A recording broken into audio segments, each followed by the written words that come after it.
Yes, ready, start. महोदय, आज यह पहला अवसर है जबकि विरोधी दल के सदस्य को वित्त विधेयक पर अपने विचार स्वतंत्र रूप से प्रकट करने का अवसर मिला है। इसके लिए मैं आपका बहुत आभारी हूं। इससे पहले कि मैं अपने विचार सदन के सामने रखूं, मैं कुछ बातें आरंभ में ही साफ कर देना चाहता हूं। आज देश की जो आर्थिक स्थिति है वह ऐसी नहीं है कि हम आम जनता पर करों का अधिक बोझ लाद सकें। साथ ही साथ हमें अपने भुगतान संतुलन को भी एक निश्चित स्तर पर लाना है। इस दृष्टि से वित्त मंत्री महोदय ने जो उपाय वर्तमान बजट में बताए हैं, मैं उनसे पूरी तरह से संतुष्ट नहीं हूं।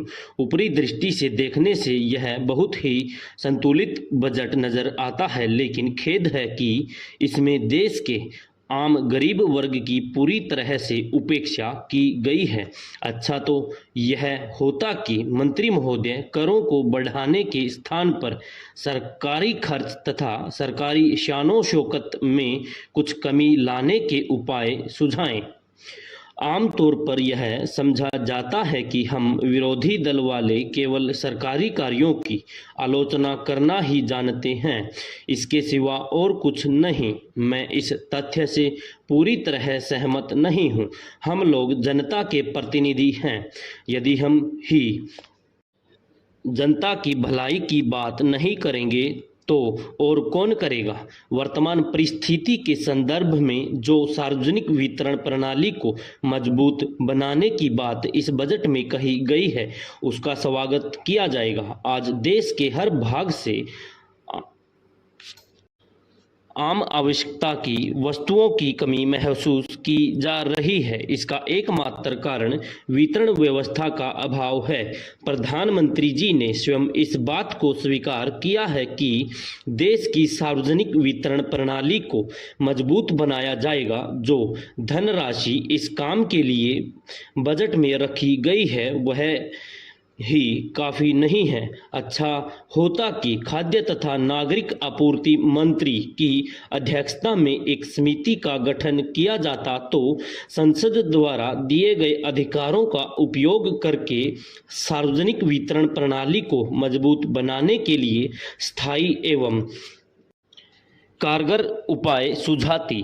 भारत एक विकासशील देश है और यहाँ पर आर्थिक उन्नति की काफ़ी ज़्यादा संभावनाएं हैं। आवश्यकता इस बात की है कि नियोजित विकास के साथ उन्मुक्त अर्थव्यवस्था को अपनाने के लिए अवश्य ही कदम उठाए जाएं। अध्यक्ष महोदय, मैं आपका बहुत आभारी हूं कि आपने मुझे इस अवसर पर सदन में बोलने का अवसर दिया है। यह जो प्रस्ताव सदस्य महोदय ने यहां सदन में प्रस्तुत किया है, उस पर दोनों ओर से लोगों ने अपने अपने विचार प्रकट किए हैं। मुझे बहुत प्रसन्नता है कि आज दोनों तरफ के लोगों ने एक ही आवाज में इस प्रस्ताव का समर्थन किया है। शायद यह पहला अवसर है जब इस प्रस्ताव पर सब सदस्यों ने अपनी सहमति प्रकट की है।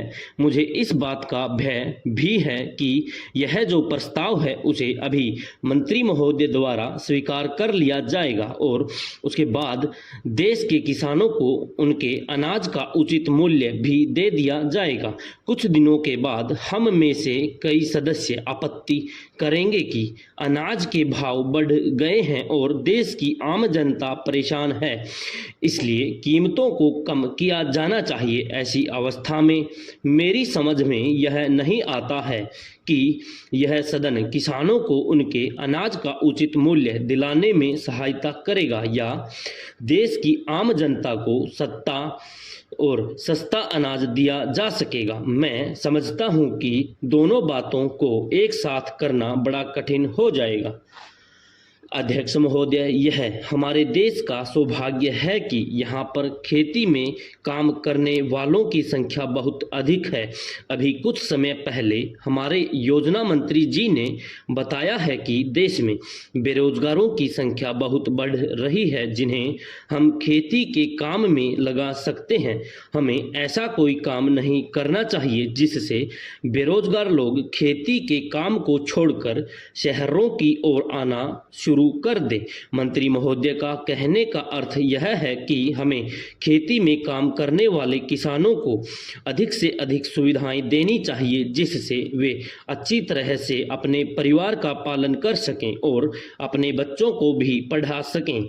एक समय था जब इस देश का किसान कर्ज में पैदा होता था, कर्ज में बड़ा होता था और कर्ज में ही मर जाता था। आज वह स्थिति नहीं रही। इसी तरह से यदि हमारी सरकार किसानों की भलाई के लिए कार्य करती रही तो किसानों को भी पूरा विश्वास हो जाएगा कि सरकार उनका हित चाहती है और उन्हें पूरा सहयोग देकर खेती की पैदावार को बढ़ाना चाहती है। अध्यक्ष महोदय, कुछ समय से इस देश में जो दंगे चल रहे हैं, जो लड़ाई झगड़े चल रहे हैं, उन पर आज इस सदन में चर्चा चल रही है। इस महत्वपूर्ण विषय पर चर्चा होना आवश्यक भी है। इस संबंध में मैं आप सब सदस्यों से निवेदन करना चाहता हूं कि चर्चा करने के साथ साथ हमें यह भी सोचना चाहिए कि इस प्रकार के दंगों को समय पर किस प्रकार से रोका जा सकता है ताकि स्थिति अधिक खराब न होने पाए। मेरे कुछ माननीय सदस्यों ने बहुत से सुझाव भी दिए हैं। इस प्रकार के दंगे इस देश में पहले भी हुए हैं, लेकिन कुछ सालों से इस देश में जो दंगे हो रहे हैं उनमें कुछ ऐसी घटनाएं हुई हैं जिनसे हमारा सिर शर्म से झुक जाता है। पहले जो दंगे होते थे वे 1 या 2 दिन तक चलते थे, उन पर सरकार द्वारा नियंत्रण कर लिया जाता था और उसके बाद चाहे वह हिंदू हो, चाहे मुसलमान हो या चाहे किसी और धर्म का हो, सब आपस में एक अच्छा वातावरण बना लेते थे। अब जो घटनाएं हो रही है वे महीनों तक चलती हैं, सरकार भी उन पर जल्दी काबू नहीं पा सकती है। परिणाम यह होता है कि उन दंगों का असर कई सालों तक जनता के मन पर जम जाता है, देश का सारा वातावरण खराब हो जाता है और कानून व व्यवस्था की स्थिति भी खराब हो जाती है। इसके पीछे कारण जो भी हो उन पर हमें विस्तार से चर्चा करनी चाहिए और ऐसा हल निकालना चाहिए जिससे भविष्य में इस तरह के दंगे इस देश में न होने पाए तथा देश की जनता शांतिपूर्ण जीवन बिता सके।